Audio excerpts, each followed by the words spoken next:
Bonjour les amis, c'est Cyril de Lille. J'ai remarqué la crise de la vérité qui est en train de frapper le monde entier. Cette crise de la vérité, elle comporte trois dimensions. D'abord, la vérité sur soi-même.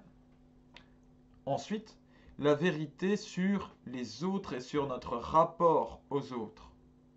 Enfin, la vérité sur la réalité elle-même. La vie est, au bout du compte, Dieu. Et j'ai choisi de vous parler d'une dimension spéciale, spécifique, de cette crise de la vérité sur soi-même.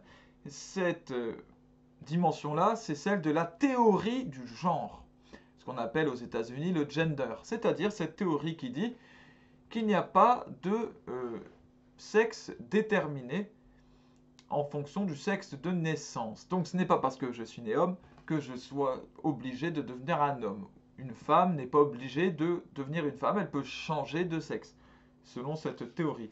Aussi, elle peut choisir d'avoir des rapports sexuels, de tomber amoureux de n'importe quel sexe, ou de n'importe quelle personne qui est comme ça entre les deux. On en est arrivé aujourd'hui à la fameuse histoire de non-binarité. Je suis non-binaire, je ne suis ni homme ni femme, au-delà même de la différence.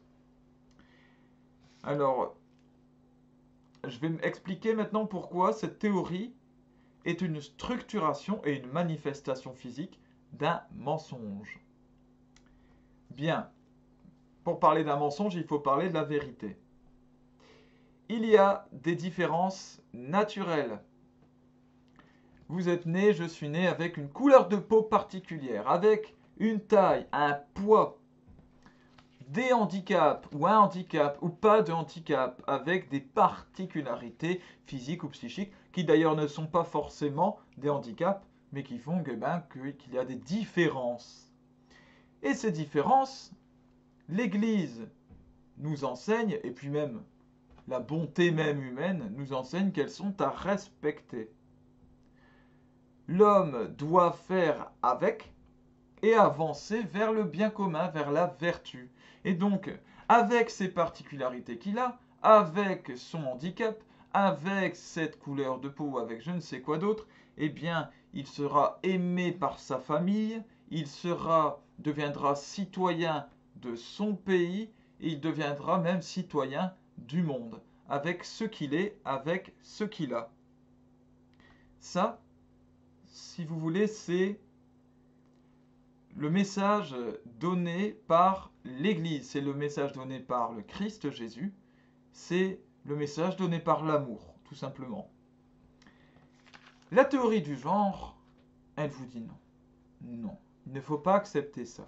C'est inacceptable. Alors elle met en avant une fausse distinction à la place, qui n'est pas naturelle. Donc binaire ou non binaire, par exemple. L'être humain, dans cette version-là, il est divisé en lui-même, il est donc affaibli. Parce que quand on est divisé, on n'est plus entier, on n'est plus uni, on est moins fort. C'est donc une œuvre de la bête elle-même. La bête, c'est le développement politique, le développement dans la société de Satan et de ses volontés. Alors, cela va tellement cette théorie du genre, elle va tellement contre la nature que ceux qui défendent ça vous disent la nature s'est trompée. Alors ceux qui défendent par exemple les changements de sexe, qui se font sur des personnes de plus en plus jeunes, maintenant même des jeunes adolescents, des enfants. On commence à leur donner des choses pour qu'ils puissent se transformer chimiquement, physiquement. Eh bien, on vous dit justement, eh bien, telle personne, mon fils, un tel, est né homme, mais la nature a fait une erreur, c'était une femme dans un corps d'homme, c'était un homme dans un corps de femme, et il faut corriger cela. Alors là, vous avez vraiment la preuve de tout l'orgueil qui se cache derrière cette théorie, et derrière ces manifestations, tout ce qui est mis en place. La nature est mauvaise. La nature s'est trompée selon eux. Et c'est à eux de la corriger. L'homme se prend pour Dieu. Il veut être son propre Dieu et décider lui-même du sexe de chacun. Parce que c'est tellement difficile, ça demande tellement d'humilité que d'accepter une différence que l'on n'a pas choisie. Le handicap, je n'ai pas choisi. Moi, je ne veux pas de cela parce que ça m'empêche de faire ce que je voudrais. Si je n'ai pas de jambes, comment est-ce que je vais surfer? Si il me manque un œil, comment je vais faire pour le tir à l'arc? Parce que lorsque l'on n'a qu'un seul œil, on ne voit plus, on ne voit plus les distances. Et si, moi je voudrais faire ci, ça, je voudrais être un dieu sur terre et pouvoir tout faire. Alors je ne peux pas accepter d'être limité dans une couleur de peau, dans un handicap, dans une limitation de mes capacités, dans un sexe ou un autre. Parce que tout ça, ça me relativise.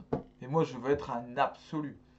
Voilà ce qui se cache derrière cela, derrière ce discours.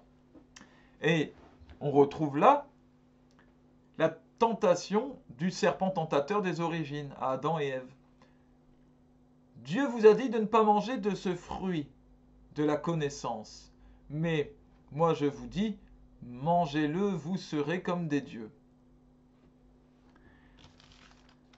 Alors, l'Église, le Christ, vous propose de devenir Dieu aussi, mais pas de la même façon. Nous devenons Dieu en étant incorporés en Dieu. C'est ça le paradis, le véritable paradis. Et donc pour cela, il faut respecter ce qu'il nous a donné, à la fois nous, à travers notre sexe, à travers ce qui fait notre différence, et à la fois autour de nous. L'écologie, par exemple, est une doctrine, si vous voulez, qui promeut la défense de la nature telle qu'elle existe à la base. Bien sûr que l'homme est chargé de prendre soin de cette nature, de, comme le dit la Bible, la dominer, la soumettre. Mais ce n'est pas pour faire ce qu'il veut, ce n'est pas pour faire aller les choses dans le sens où lui l'a décidé, en particulier sur lui-même. C'est pour prendre soin de ce qui lui a été donné. Le refus des handicaps, des différences raciales, des différences physiques ou psychiques donne le développement d'un nouveau système de différence, qui est donc artificiel. L'homme veut se faire Dieu à la place de Dieu et décider lui-même de ce qui est bien ou mal, en créant ses propres différences. C'est à lui de décider ce qui est bon, ce qui n'est pas bon, ce qui est acceptable de ce qui est inacceptable. Eh bien, tout cela, c'est antichristique. C'est antichristique puisque le Christ nous a enseigné d'aimer, tout aimer, nous aimer nous-mêmes, aimer les autres, aimer Dieu. Donc, la crise de la vérité, elle empêche cet amour. Si je ne suis pas en accord avec ce que je suis moi-même, je ne peux pas m'aimer. En fait, je me refuse moi-même. Je me hais. En réalité, c'est donc une œuvre de haine, la théorie du genre. Les LGBTQ+, etc., sont des personnes qui sont touchées par le pouvoir de la haine.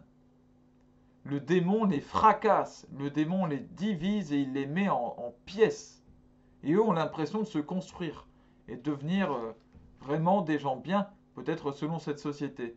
Malheur à eux, malheureusement, c'est que, eh bien, ils vont vers la destruction, ils vont vers la mort. Et que Dieu vraiment les bénisse. Dieu vous bénisse si vous en êtes. On ne peut pas s'aimer soi-même et vouloir se changer profondément, vouloir changer ce que l'on est intrinsèquement, vouloir changer ce que l'on a eu à la naissance. Ça n'existe pas. Alors, je vous encourage à vous aimer vous-même d'un amour fort, d'un amour sincère, d'un amour profond. Je vous encourage à aimer vos proches tels qu'ils sont et à ne pas chercher à les changer Je vous encourage à aimer la vie, la réalité telle qu'elle est, de l'aimer de tout votre cœur et d'aimer Dieu surtout de tout votre cœur, de toute votre force, de toute votre âme. Je vous encourage à savoir autour de vous annoncer cet amour. Je vous encourage à aimer ceux qui ne s'aiment pas eux-mêmes, à leur montrer pourquoi ils peuvent s'aimer tels qu'ils sont, à leur faire entendre qu'ils sont aimables avec ce qui leur a été donné de naissance, avec ceux qu'ils n'ont pas choisis.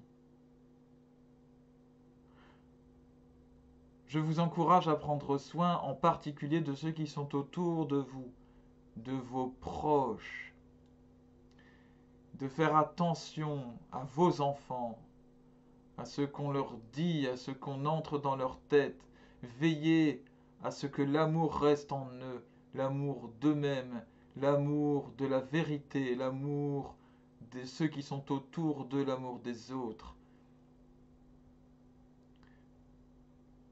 Je vous encourage à tomber amoureux de la vérité. Et la vérité, elle s'est faite homme, c'est une personne, c'est Jésus-Christ. Voilà. Que Dieu vous bénisse et bénisse tous vos proches. À bientôt.